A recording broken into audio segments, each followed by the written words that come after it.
सतत सत्य आणि सातत्य पाहण्यासाठी लाईक करा, शेअर करा, सबस्क्राईब करा फक्त सत्यमेव जयते न्यूज महाराष्ट्र।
उद्घाटन प्रसंगी माननीय पंकजाताई मुंडे यांनी आम्हाला लगेच होकार देऊन त्या आमच्या विनंतीला, राणीसाहेबांच्या महाराजांच्या विनंतीला मान देऊन त्या इथं उपस्थित राहिल्या, त्याबद्दल मनापासून धन्यवाद देते। टाळ्यांच्या गजरात त्यांचे धन्यवाद मानायचे सातारकरांनी। खरं तर नक्षत्र महोत्सव 2006 साली स्थापन झाला। या नोंदणीकृत नक्षत्र महोत्सवाचं आणि नक्षत्राचं राजमाता श्रीमंत छत्रपती कल्पनाराजे भोसले यांच्या आशीर्वादाने, खासदार श्रीमंत छत्रपती उदयनराजे भोसले यांच्या नेतृत्वाखाली, मार्गदर्शनाखाली आणि आदरणीय राणीसाहेब श्रीमंत छत्रपती सौ दमयंतीराजे भोसले यांच्या मार्गदर्शनाखाली आणि सहकार्यानं आजपर्यंत नक्षत्राची वाटचाल चालू झाली। 2006 साली आम्ही स्थापन केलं। त्यानंतर अनेक कार्यक्रम राबवत इतकी वर्ष 18 वर्ष आम्ही नक्षत्र महोत्सव एक उच्चांक हा गाठलेला आहे सातारकरांच्या सहकार्यामुळे. आरोग्य शिबिर असतील, मोफत नेत्रदान शिबिर असेल, मोतीबिंदूचं ऑपरेशन असेल, कॅन्सरसारखा रोग सगळीकडे पसरत आहे त्यांचं मार्गदर्शन शिबिर असेल, मोफत तपासणी असेल, अपंग महिलांना व्हीलचेअर असेल किंवा झोपडपट्टीतील महिलांना सुद्धा आम्ही आरोग्य शिबिरं देऊन त्यांचं आरोग्य चांगलं राहावं यासाठी कायम आम्ही सहकार्य केलेलं आहे. मग रॅली जेव्हा सायकल रॅली असेल किंवा अनेक गोष्टी ज्या सार्वजनिक गोष्टी आरोग्याच्या दृष्टीने महत्त्वाच्या आहेत त्या सातत्याने आम्ही दिलेल्या आहेत. आदरणीय मंडळी,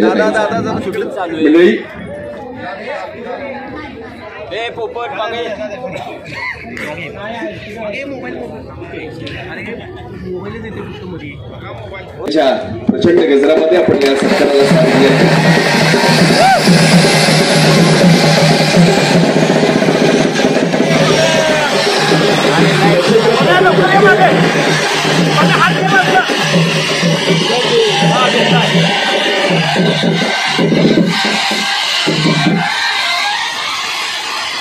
तमाम महाराष्ट्राच्या पूर्वीच्या हृदय साम्राज्यावर त्यांचं अनभिषिक्त साम्राज्य आहे असे नक्षत्र फाउंडेशनचे स्फूर्तीस्थान आमच्या त्यांचा सन्मान सुजाताताई राजेवाडी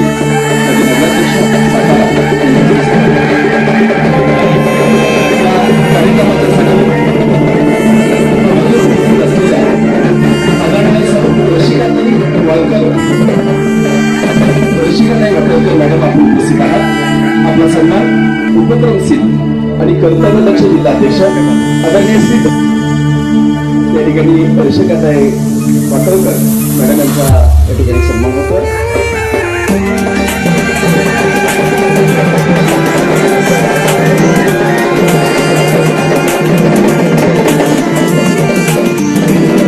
आदरणीय कर्तव्यदक्ष जिल्हाध्यक्ष आदरणीय दिनेश जराकडे यांचा सन्मान या ठिकाणी होतो.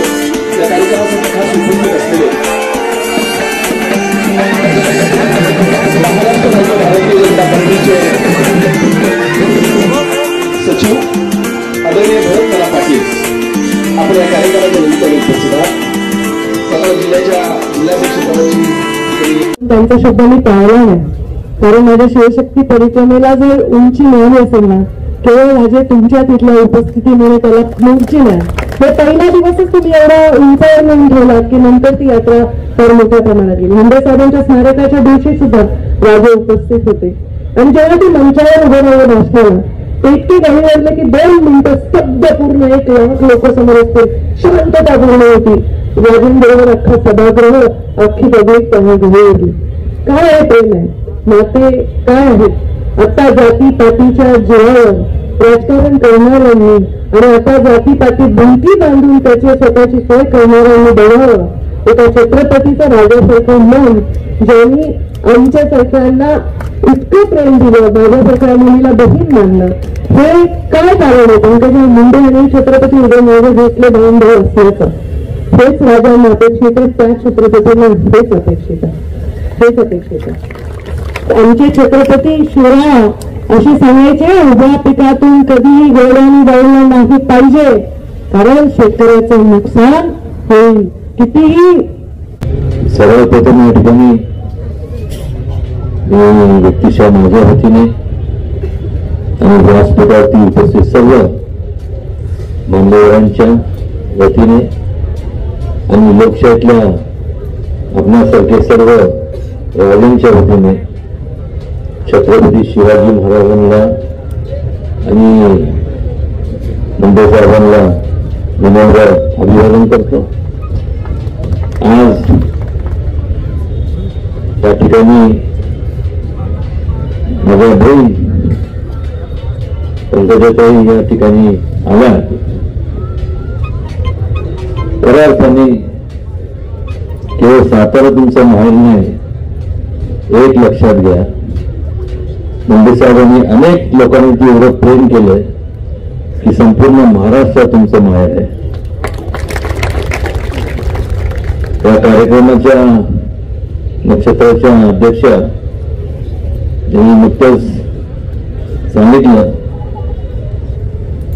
त्याचबरोबर संपूर्ण नक्षत्राच्या गेल्या 18 वर्षापासून सातत्याने